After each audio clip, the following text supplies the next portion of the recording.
name is Jennifer Blanchette, and I'm a social work graduate student here at Springfield College. I'm here today to talk to you about a topic that I'm sure everyone has experienced, yet few have talked about: shame. Now, I'm sure you can remember a time in your life in which you felt shame. However, you may not be able to recall the specific event, but maybe you can recall the way your body felt in that moment. So shame feels very distinct. It feels like a pit in your stomach, you feel very small, and an overwhelming feeling of heaviness washes over you.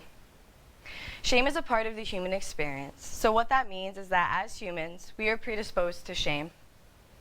Humans are hardwired for connection, and when we feel as if we are unworthy of that connection, it can result in the undeniable feeling of shame. Now, this feeling of shame typically goes unspoken because we are not taught to recognize when shame happens in our lives. The definition of shame is the intensely painful feeling as though we are flawed and therefore unworthy of belonging.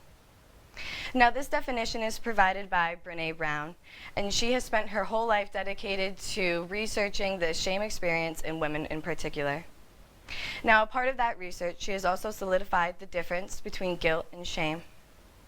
However, instead of sharing her definition, I would like to share with you a definition that was shared with me by one of my previous patients.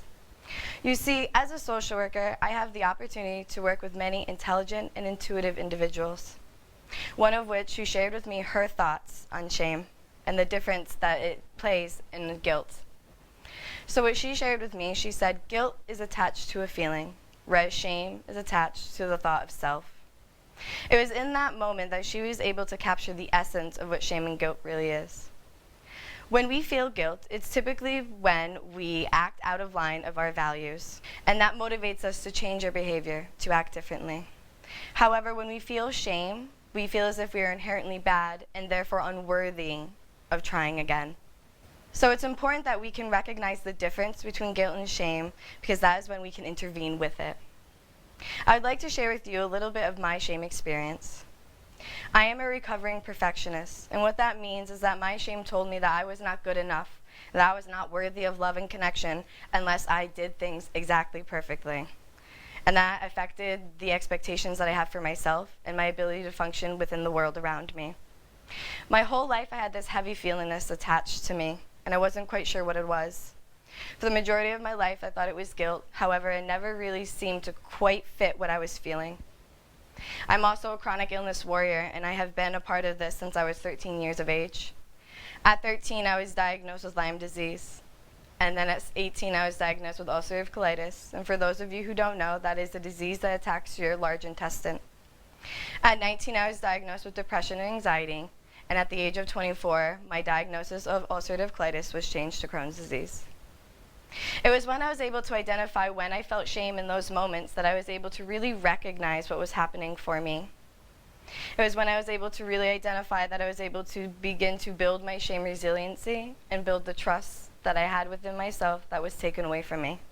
My story is unique to me, however, it echoes the stories of thousands of women in America. 38% of women suffer from chronic illness. And what we know about shame is that physical health is a source of shame, particularly to women. And this is because when we are diagnosed with a chronic illness, it tells us that we are broken. It tells women that their body is inherently flawed and therefore unworthy.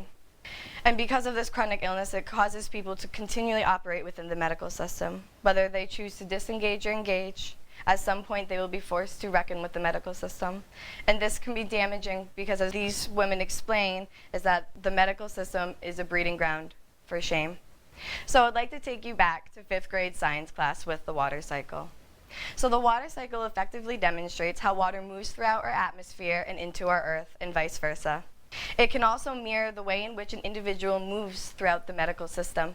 So if we're beginning with condensation, which is the clouds, in the water cycle that begins when water vapor is transformed to liquid for the first time.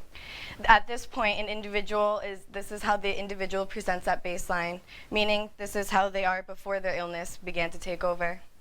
It is at this point individuals also begin to recognize that maybe their body does not function as well as others. And then as water begins to fill up the clouds and pressure begins to build, we enter the precipitation phase, also known as rain. So that is when water is let go and brought to the earth. Very similar to an individual with an illness, their symptoms begin to build up, meaning they may develop new symptoms or their symptoms begin to worsen to the point where they feel as if they cannot function.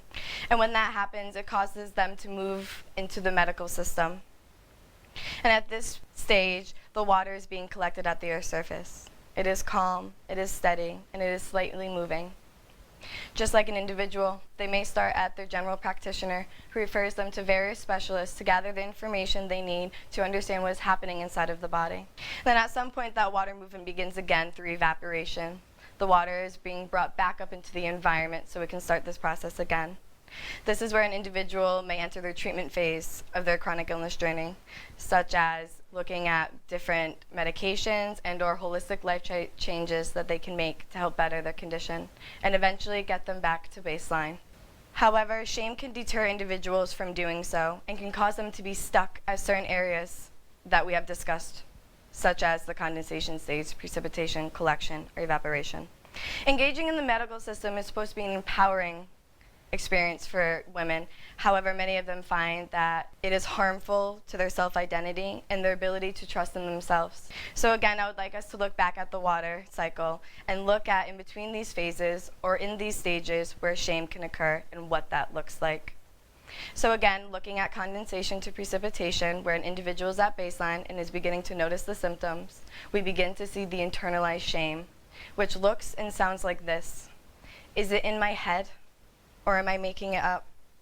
Are these symptoms real? It is at that moment women begin to question their own reality and reliability in detecting the symptoms within them. Between our precipitation and collection stage, the shame that we feel is then reinforced by friends and family, which looks and sounds like this. Oh, I've had that problem before. It'll go away. Or, my cousin tried this, therefore it should work for you. And while they mean well, it's really damaging to the individual and their sense of identity, feeling as if they too cannot identify what is happening in their lives. In between collection and evaporation, that shame felt internally by the individual and that shame reinforced by friends and family is also reinforced by doctors, which looks and sounds like this. Silence.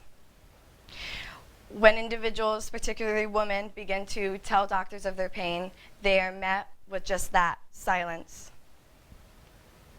Their concerns go either ignored or unacknowledged, and again, women are felt as if they are unheard and therefore are less likely to engage in treatment. And lastly, the treatment stage, regaining back to baseline, also the evaporation condensation stage, is also when individuals feel shame as well. This shame looks and sounds like this. Your test results came back negative, therefore you are fine. And again, women are then shown that everything that they have been through and everything that they have gone through is to nothing, to the sense that if their pain cannot be detected by medical tests, then therefore it does not exist. So we know that shame occurs in the medical system. What do we do with it? Well, as you can see, shame causes women to disengage. At any of the points in which I discuss, women will then feel as if their shame is so overbearing that they have no other choice but to leave the medical system. So why do we care if women leave the medical system as a result of their shame? Well, bottom line is shame is not cost effective. 86% of healthcare spending is spent on chronic illness. And this is because people have to leave and re-enter the medical system as a result of their shame.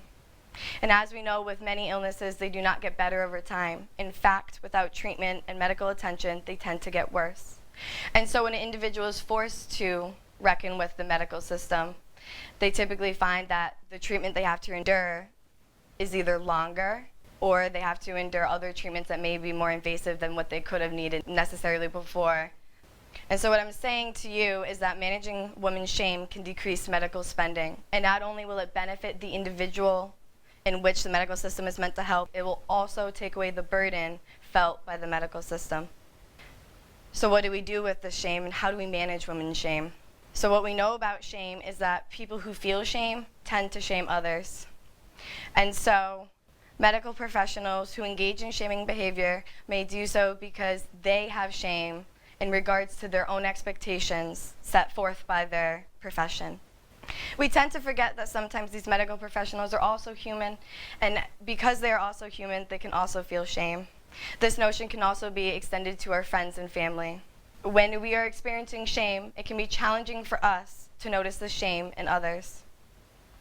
And so the first thing that we can do to manage our shame is to find the courage to be vulnerable, to be able to call out that heavy feeling when it comes. And when that heavy feeling comes washing over us, instead of avoiding it, as we so do want to, but to recognize it and call it out for what it is, shame. So by teaching medical professionals to be aware of their shame, not only are we benefiting them and the patients that they serve, we're able to break down the barriers that shame creates. So I hope the next time that you feel that overwhelming sense of heaviness wash over you, you're able to call it out for what it is. Thank you.